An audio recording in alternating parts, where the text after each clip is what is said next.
नमस्कार, news point लेकर हाजिर हूं मैं राजीव। दोस्तों, आज 17 अप्रैल है।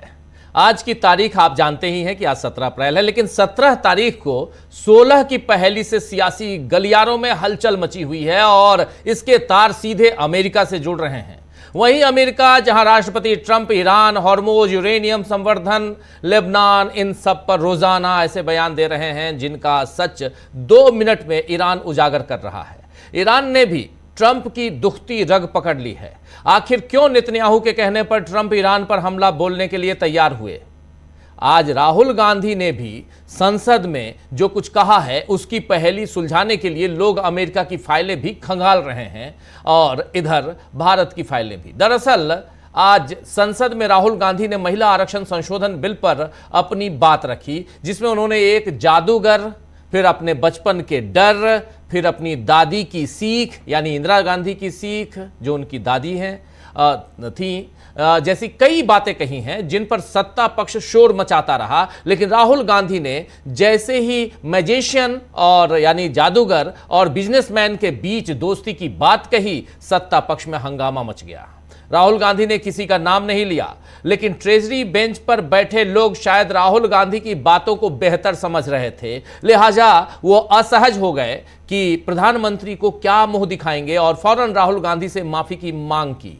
हालांकि राहुल ने अपनी बात पूरी की और जाते जाते बता दिया कि ये बिल क्यों पारित नहीं हो सकता है, 16 का आंकड़ा इससे कैसे जुड़ा हुआ है, ये सारी बातें बताने से, इसका जवाब बताने से पहले उन्होंने सवाल छोड़ दिया।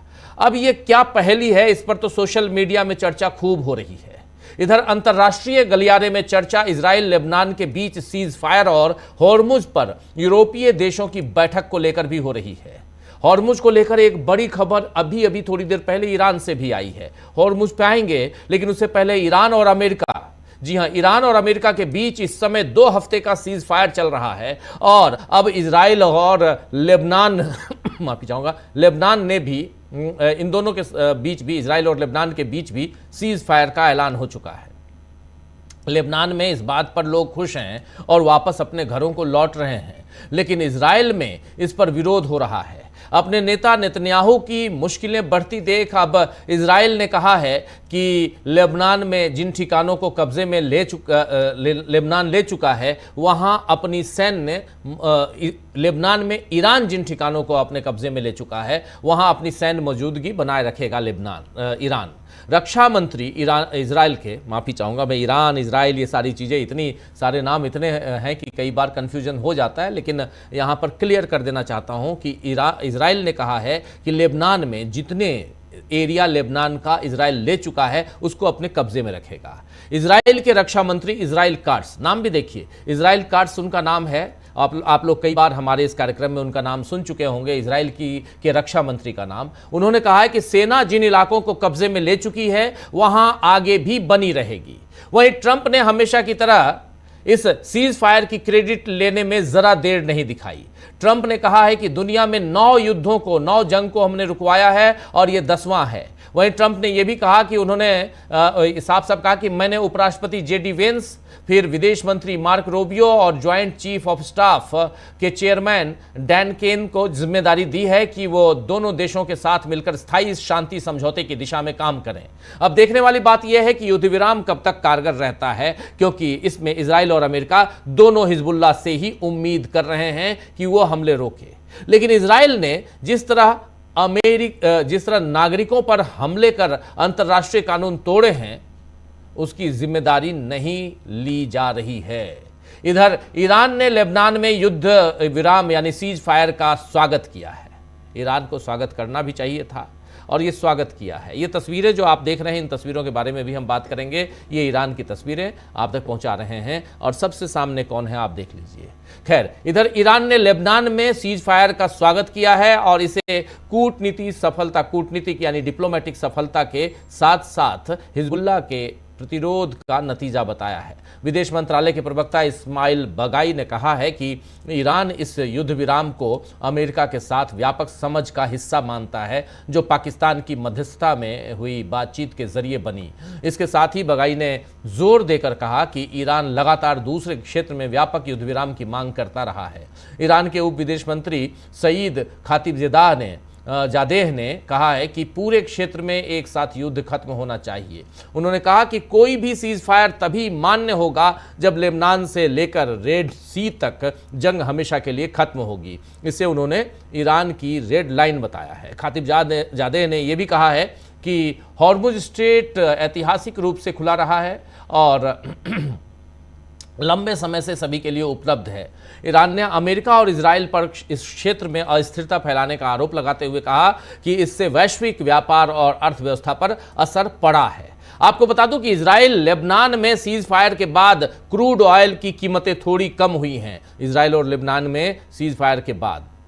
लेकिन हॉर्मुज स्ट्रेट पर नाकेबंदी से ऊर्जा का जो संकट बना हुआ है उस पर अब IAEA ने चिंता जाहिर की है। IAEA मतलब अंतर्राष्ट्रीय ऊर्जा एजेंसी ने इस पर चिंता जाहिर की है और IAEA के चीफ फातिह बिरोल ने चेतावनी दी है कि हॉर्मुज स्ट्रेट लंबे समय तक बंद रहा तो ऊर्जा की कीमतें बढ़ सकती हैं। उन्होंने कहा कि इसके असर को बाजार कम आंक रहा है और बिरोल ने यह भी कहा कि एशियाई बाजारों में तेल, गैस और ईंधन की नई सप्लाई नहीं पहुंच रही है जिसमें अब कमी दिखने लगी है। और बिरोल के मुताबिक कमज़ोर मुद्रा और सीमित संसाधनों की वजह से गरीब देशों पर इसका असर सबसे ज़्यादा पड़ेगा। उन्होंने ये भी चेताया कि अगर कच्चा तेल रिफाइनरियों तक नहीं पहुंचा तो केरोसिन और डीजल जैसे ईंधनों की कमी हो सकती है और इससे सप्लाई चेन पर असर पड़ेगा। ये बात यहाँ बिरोल कह रहे हैं, IAEA चीफ। वहीं यूके यानी यूनाइटेड किंगडम या ब्रिटेन कह लें, ग्रेट ब्रिटेन और फ्रांस आज लगभग 40 देशों की एक बड़ी बैठक इनकी अध्यक्षता में होने वाली है और ये बैठक हॉर्मुज में नाकेबंदी और उससे दुनिया में तेल और गैस की सप्लाई पर पड़ रहे असर को लेकर होगी। आज शुक्रवार का दिन है और आज ही वहाँ होनी है। इस बैठक में अमेरिका शामिल नहीं है। रॉयटर्स न्यूज एजेंसी के मुताबिक इस बैठक का मकसद समुद्री रास्तों की सुरक्षा सुनिश्चित करना और यह तय करना है कि जहाज बिना किसी रुकावट के इस रास्ते से गुजर सके। इस बैठक में भारत को भी आमंत्रित किया गया है। भारत के विदेश मंत्रालय ने इस पर कहा है कि उसे हॉर्मुज स्ट्रेट में सुरक्षित आवाजाही बहाल करने के लिए ब्रिटेन और फ्रांस की पहल में शामिल होने का निमंत्रण मिला है। हालांकि भारत इस पहल में शामिल होगा या नहीं होगा, इस पर अभी कोई स्पष्ट जानकारी नहीं है। क्या यहां भी 16 की पहेली हल होने पर ही जवाब मिलेगा? यह बड़ा सवाल है। ये 16 की पहेली जरा सोचिएगा, क्योंकि यह तो तय है कि अमेरिका को इस बैठक से दूर रखा जा रहा है और क्या अमेरिका को नाराज कर मोदी इस बैठक में जाएंगे या वर्चुअली जुड़ेंगे, यह भी देखना होगा। वैसे मोदी के लिए यह समय बड़ी चुनौती का बन गया है, क्योंकि संसद का विशेष सत्र उन्होंने अपने फायदे के लिए बुलाया था, वो भी बीच चुनाव में। आप जानते हैं कि 5 राज्यों के चुनाव हो रहे हैं, जिसमें से 3 राज्यों के चुनाव समाप्त हो गए हैं, 2 राज्य में अभी चुनाव बचा हुआ है, उसमें से तमिलनाडु और पश्चिम बंगाल, इन दोनों राज्यों में। लेकिन ये जो बैठक संसद की बैठक सत्र बुलाया गया, स्पेशल सत्र बुलाया गया, उस सत्र में यहाँ पर Congress, Samajwadi party, TMC, DMK, Shivsena, इन तमाम विपक्षी दलों ने महिलाओं के सम्मान और उन्हें आगे बढ़ाने की नीयत पर बीजेपी की पोल खोलकर आज रख दी है। कल से लेकर आज तक 2 दिनों के इस पूरी चर्चा में, और आज राहुल गांधी के मैजिशियन यानी जादूगर वाले बयान ने कैसे हंगामा खड़ा किया है, आइए उसकी बानगी एक देखते हैं। जरा स्क्रीन पर ले आइए राहुल गांधी के इस बयान को।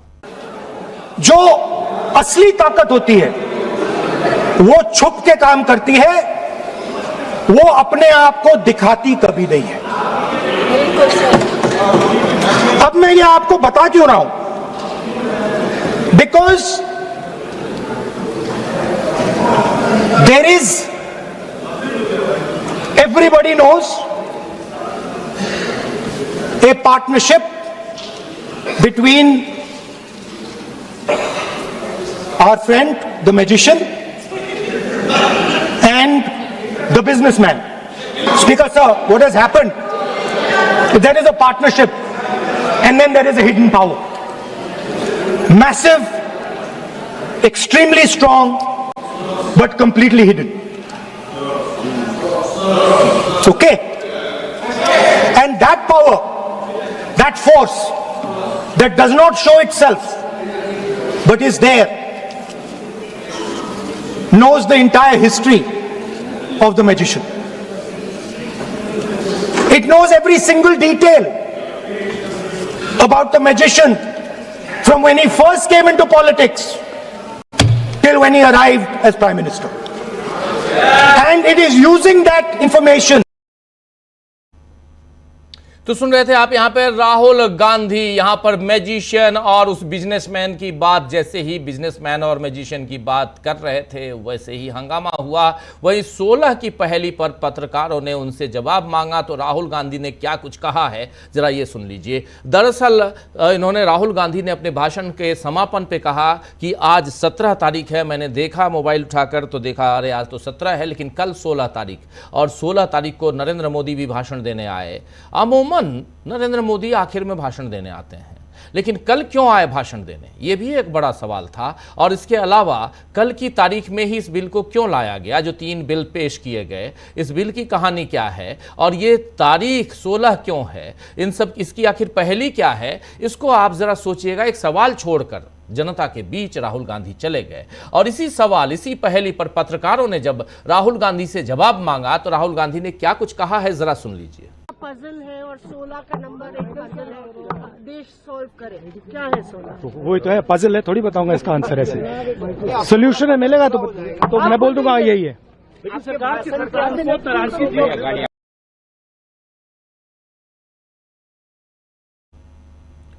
तो ये पहेली है, पजल है और इसका जवाब ढूंढने की कोशिश लोग कर रहे हैं अपने अपने अंदाज में। राहुल गांधी ने एक यहाँ पर अपनी तरफ से एक सवाल छोड़ दिया है, उसका जवाब ढूंढने की कोशिश हो रही है। इधर डिंपल यादव ने भी साफ कहा है कि किस गारंटी की बात करते हैं। गारंटी तो 2 करोड़ रोजगार और नोटबंदी के बाद आतंकवाद खत्म करने की भी थी। जरा सुन लीजिए डिंपल यादव को। गारंटी की बात की जा रही थी कल, गारंटी ये तो समय बताएगा। ये तो गारंटी की बात कर रहे थे। बताइए, आपने गारंटी नहीं दी थी कि आप आय दुगनी करेंगे हमारे किसान भाइयों की? क्या आपने गारंटी नहीं दी थी आप 1 पेंशन लेकर आएंगे हमारे नौजवानों के लिए जो शहीद होते हैं? क्या आपने गारंटी नहीं दी थी कि आप 2 करोड़ लोगों को नौकरी देंगे? क्या आपने गारंटी नहीं दी थी कि आप मुफ्त सिलेंडर देंगे? क्या आप यूपी में गारंटी देके नहीं आए थे कि होली और दिवाली में आप महिलाओं को मुफ्त सिलेंडर देने का कार्य करेंगे? क्या वहां के आवारा पशुओं को आप उनकी जो समस्या है उसको सुलझाने का काम करेंगे? आपने नोटबंदी में भी गारंटी दी थी कि आप आतंकवाद को खत्म करेंगे। आप सबसे ज्यादा घटनाएं आतंकवाद की अगर हुई हैं तो भारतीय जनता पार्टी की सरकार के समय हुई है। तो सुन लिया आपने यहाँ पर एक के बाद एक, चाहे राहुल गांधी हो या अखिलेश यादव, डिंपल यादव, ये तमाम, प्रियंका गांधी, गौरव गोगोई, ये तमाम नेता अपनी अपनी बात यहां रखते हुए और यहां नरेंद्र मोदी को घेरते हुए। इस वक्त जब हम ये चर्चा कर रहे हैं तो संसद में उधर होम मिनिस्टर पिछले लगभग 1.25 घंटे से बोल रहे हैं। 6 बजे से उन्होंने अपने भाषण की शुरुआत की थी, अभी भी बोल रहे हैं और कह रहे हैं कि किसी भी ढंग से चाह रहे हैं, किसी भी ढंग से जो 3 बिल लेकर आए हैं, हाबर ताबर में बिल लाया क्यों गया उस पर चर्चा हो रही है। लेकिन संसद चले उससे पहले चलेंगे हम उधर, विदेश चलेंगे जहां ईरान की बात होगी। तो आज राहुल गांधी के भाषण से एक बार फिर मोदी सरकार हिली हुई दिखी और उधर इजराइल और अमेरिका भी ईरान की मजबूती के आगे अब टिक नहीं पा रहे हैं। आज ईरान के 3 टैंकर हॉर्मुज से निकले, वहीं ट्रंप ने दावा किया है कि ईरान अपने एनरिच्ड यानी यूरेनियम संवर्धन का जो काम है, यूरेनियम का भंडार, एनरिच्ड यूरेनियम का भंडार अमेरिका को सौंपने के लिए तैयार हो गया है। तो ईरान ने उस दावे को गलत बताते हुए कहा है कि वह हवाई किला बना रहे हैं। हमने कुछ भी ऐसा नहीं कहा है। ट्रंप, नेतन्याहू और मोदी, ये तीनों दोस्त अपने अपने देशों में ही कैसे फंस रहे हैं, ये आज के घटनाक्रम से काफी हद तक जाहिर हो रहा है। क्या अपने विरोधियों और विपक्ष का सामना ये कर पाएंगे? आज इसी पर चर्चा